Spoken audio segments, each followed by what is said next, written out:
Ka kaluar thuajse gjysma e fushatës elektorale për zgjedhjet e 23 qershorit në Parlamentin e Shqipërisë. Rrugët e qyteteve dhe ato nacionale janë zbukuruar nga flamujt, banderolat dhe posterat elektorale të partive politike. Shumë ambiente private janë marrë me qira për të përdorur si zyra elektorale të këtyre subjekteve, por përveç militantëve dhe simpatizantëve që janë në krye të detyrës në këtë fushat, qytetarët e thjesht janë më pak të interesuar për atë çka po ndodh në Shqipëri. Edhe pse me pak interes ata nuk ngurojnë të shprehin mendimin e tyre sa i përket ndikimit që do të kenë tek elektorati, logot dhe posterat e partive të varura në rrugët e qytetit. Disa mendojnë se do të ketë ndikim, ndërsa ka nga ata që thonë se nuk do të ketë impakt tek qytetarët. Gjithashtu, qytetarët thonë se deri tani partitë nuk janë transparente me paratë që shpenzojnë për fushat.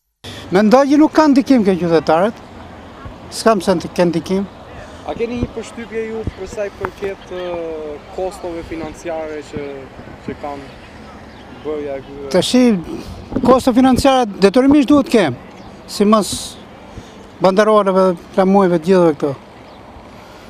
Mendoni se duhet të jenë transparente financat? Po, duhet të jenë shumë transparente financat.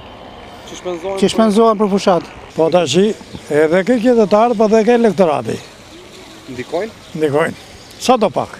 Po, qytetari e ka bë mend kujt do e japi votën, si me postera, si pa postera, kupton.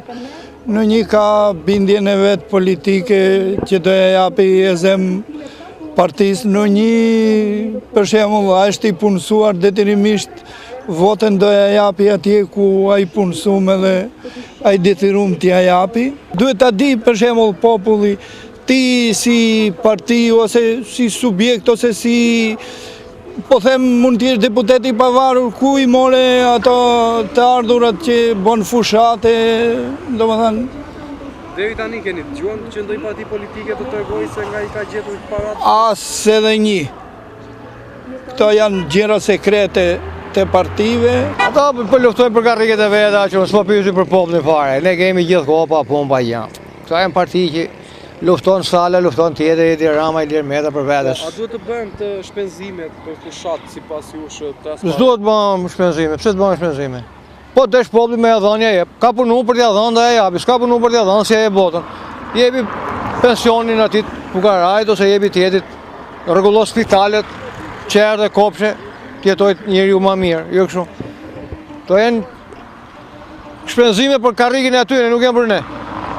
Unë e kam lehtë me 1% të votoj, s'është nevojë të dali të harxoj jo dha lek, jo karburanti, jo shpërblime, bakshishe që japin këto, këta janë teprume. Megjithatë ato dinë vetë se e kanë lekun në përdorë. Në kodin zgjedhor të Republikës së Shqipërisë, çdo parti ka të drejtë të financohet me para të buxhetit të shtetit në bazë të numrit të votimeve që ajo merr. Gjithashtu është parashikuar dhe vetë financimi i partive ose nga dhurimi që mund të bëhen partive nga donatorë të ndryshëm.